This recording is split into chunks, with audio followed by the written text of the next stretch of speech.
Prashant sir ಈ ಕಡೆ sir ಇಲ್ಲಿ ಸರ್, ಈಗ ಸರ್ ಹೇಳ್ದಾಗೆ ದುಡ್ಡಿನ ಮುಖ ನೋಡಿ ಕೆಲಸ ಮಾಡೋರಲ್ಲ ಅದು ಅವರು ಭಾಳ ಮುಖ್ಯವಾಗಿ. ಅದಕ್ಕಿಂತ ಆಚೆ ನೋಡಿದ್ರೆ ಒಂದಷ್ಟು ಪಬ್ಲಿಕ್ ಒಪಿನಿಯನ್ ಹೇಳುವಾಗ ಅವರು ನೆಕ್ಸ್ಟು ಅಮಿತಾಬ್ ಬಚ್ಚನ್ ಅಂತ ಅಂದ್ಬಿಟ್ಟು ಸುದೀಪ್ ಸರ್ ಬಗ್ಗೆ.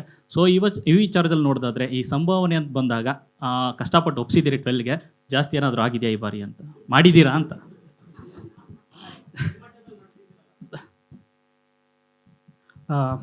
ಇಲ್ಲ ಅದು ನಮ್ಮ ಪರ್ಸನಲ್ ವಿಷಯಗಳು.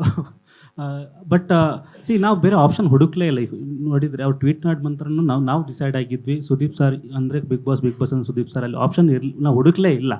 ಸೊ ವಿ ವೇಟೆಡ್, ನಾವು ವೆಯ್ಟ್ ಮಾಡಿ. ಯಾಕಂದ್ರೆ ಸುಷ್ಮಾ ಮೇಡಮ್ ನಾವು ಡಿಸ್ಕಸ್ ಮಾಡಿದಾಗ ಸುಷ್ಮಾ ಮೇಡಮ್ ಹೇಳಿದ್ರು ನಾವು ಕನ್ವಿನ್ಸ್ ಮಾಡ್ತೇವೆ ಅವರನ್ನು, ಹಿಂಗಾಗೋ ಗೊತ್ತಿಲ್ಲ. ಬೇಕಂದರೆ ಜನರ ಮುಂದೆ ನಾವು ಏನೂ ಅಲ್ಲ. ಯಾಕಂದರೆ ಈ ಶೋ ಅಷ್ಟರ ಮಟ್ಟಿಗೆ ಜನ ನೋಡ್ತಿದ್ದಾರೆ, ಅವರ ಅಭಿಪ್ರಾಯಕ್ಕೆ ನಾವು ರೆಸ್ಪೆಕ್ಟ್ ಕೊಡಲೇಬೇಕು. ಮತ್ತು ನಾವು ಡಿಸೈಡ್ ಮಾಡಿದ್ವಿ, ಯಾಕಂದ್ರೆ ಪ್ರಕಾಶ್ ಎಲ್ಲರೂ ಸೇರಿ ನಮ್ಮ ತಂಡ ಒಂದೇ. ನೀವು ಈ ಪ್ರಶ್ನೆ ಈ ಥರ ಉತ್ತರ ಕೊಟ್ಟರೆ ಅವ್ರಿಗೆ ಇಷ್ಟ ಆಗಲ್ಲ.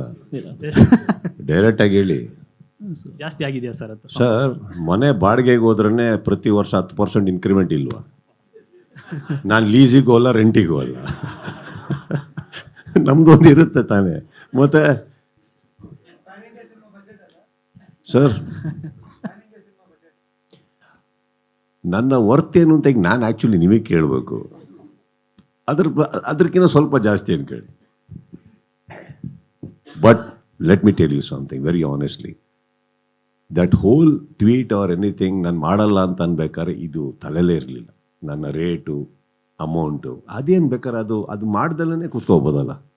ಅದು ವೈಯಕ್ತಿಕ. ಮಾಡ್ತೀನಿ, ಮಾಡಲ್ಲ, ನನಗೆ ಈ ರೇಟ್ ಬೇಕು, ಅದನ್ನು ನಾನು ಪಬ್ಲಿಕಲ್ಲಿ ಬಂದು ಮಾತಾಡೋ ವಿಷಯನೇ ಅಲ್ಲ. ಅದು ಆಗುತ್ತೆ, ಆಗಲ್ಲ ಅಷ್ಟೇ ತಾನೆ. ಆಗಲ್ಲ ಅಂದ್ರೂ ಹಾಗೆ ಎಕ್ಸಿಟ್ ಕೊಡ್ಬೋದು ನಾನು. So it has never to do with the money part, that is last. ಇವತ್ತುವರೆಗೂ ನೀವು ಆ್ಯಕ್ಚುಲಿ ನೋಡೋಕೆ ಸಿನಿಮಾದಲ್ಲೇ ನಾನು ಎಷ್ಟು ಸಂಭಾವನೆ ತೊಗೊತೀನಿ ಅಂತ ನಿಮಗೆ ಪಕ್ಕ ಒಂದು ಫಿಗರ್ ಸಿಗಲ್ಲ. Because each cinema is a different mood, different collaboration, different budgets. So ನಾವು ಪ್ರತಿಯೊಂದೂ ಬೇರೆ ರೀತಿಯಲ್ಲಿ ಕೊಲಾಬ್ರೇಟ್ ಆದ್ರೇ ಸಿನಿಮಾಗಳು ಮಾಡೋಕ್ಕಾಗದು. ನಂದು ರೇಟೇ ಇಷ್ಟು ಅಂದರೆ ನಾನು ನನ್ನ ಬಗ್ಗೆ ರೇಟೇ ಕಟ್ಕೊಳಲ್ಲ ಸರ್, ಅಷ್ಟು ಚೀಪ್ ಇಲ್ಲ ನಾನು. ಅದನ್ನು ಹಾಗಂತ ಮನಿ ವೈಸಲ್ಲಿ ತೋರಿಸ್ತಾ ಇಲ್ಲ ನಾನು. Each collaborations of a different sort. ಈಗ ಯಾವುದೋ ಸಿನಿಮಾ ಬರುತ್ತೆ, ತುಂಬ ದೊಡ್ಡ ಬಡ್ಜೆಟ್ ಇರುತ್ತೆ, ನಾನು ಭಾರ ಆಗೋಕ್ಕಾಗಲ್ಲ. So we have to make sure that we take home money, but we have to collaborate in a different way. ಹಾಗೆ ಇಲ್ಲೂ ಅಷ್ಟೇ, ಇವ್ರದ್ದು ಇರುತ್ತೆ. ಹಾಗಂತ ನಾನು ಯಾವುದೋ ಫಸ್ಟ್ ಇಯರಿಗಿರೋ ರೇಟಿಗೆ ಇರೋಕ್ಕಾಗುತ್ತಾ ಹೇಳಿ?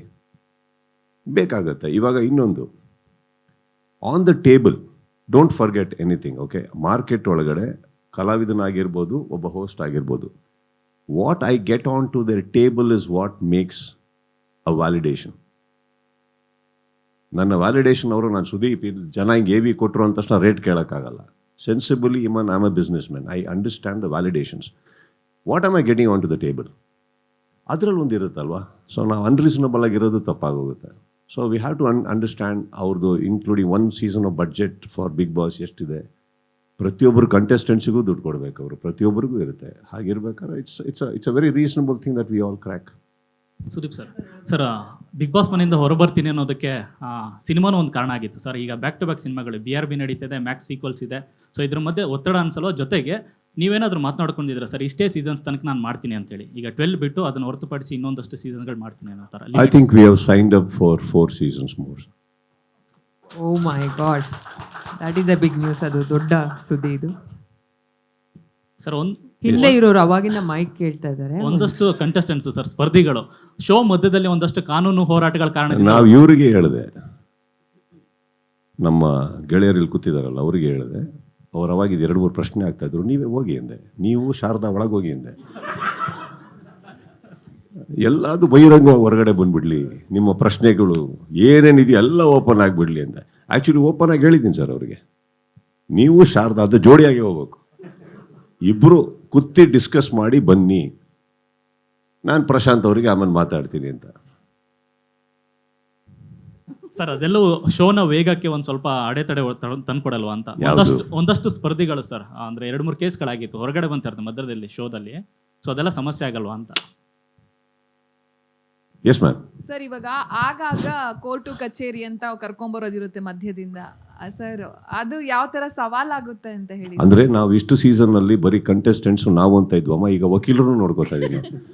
ಎಲ್ಲರಿಗೂ ದುಡಿಮೆ ಆಗ್ತಾ ಇದೆ. Big boss is not limited to only one profession, everybody ಅವ್ರದ್ದು ಆಗ್ತಾ ಇದೆ. ಪ್ರಶಾಂತ್ ಸರ್, ಥೀಮ್ ಏನಾದ್ರೂ ಇದೆಯಾ ಈ ಸಲ? ಯಾಕಂದ್ರೆ ಲಾಸ್ಟ್ ಅಲ್ಲಿ ಒಂದು ಥೀಮ್ ಇತ್ತು, ಮತ್ತೆ ಥೀಮ್ ಪ್ಲಾನ್ ಇದೆಯಾ? ಅವರೆಲ್ಲ ಕೇಳ್ತಾ ಇದ್ರು ಮೈಕ್. ಅದು ಪ್ಲಾನಿಂಗ್ ನಡೀತಾ ಇದೆ, ಸೊ ಅತಿ ಶೀಘ್ರದಲ್ಲಿ ಹೇಳ್ತೇವೆ. ಯಾಕಂದ್ರೆ ಆ ಥೀಮ್ ಅರ್ಧಕ್ಕೆ ನಿಂತೋಯ್ತು, ಯಾವುದೋ ಇಶ್ಯೂ ಬಂತು ಅಂತ ಹೇಳಿ. ಯಾವುದು? ಸ್ವರ್ಗ ನರಕ ಇಲ್ಲ, ಅದು ಥೀಮ್ ಆದ್ರೂ ನಾನು ಡಿಸಾಲ್ವ್ ಮಾಡಿದ್ದು, ಅದು ಏನು ನಿಲ್ಸಿದ್ದಲ್ಲ ಅದು.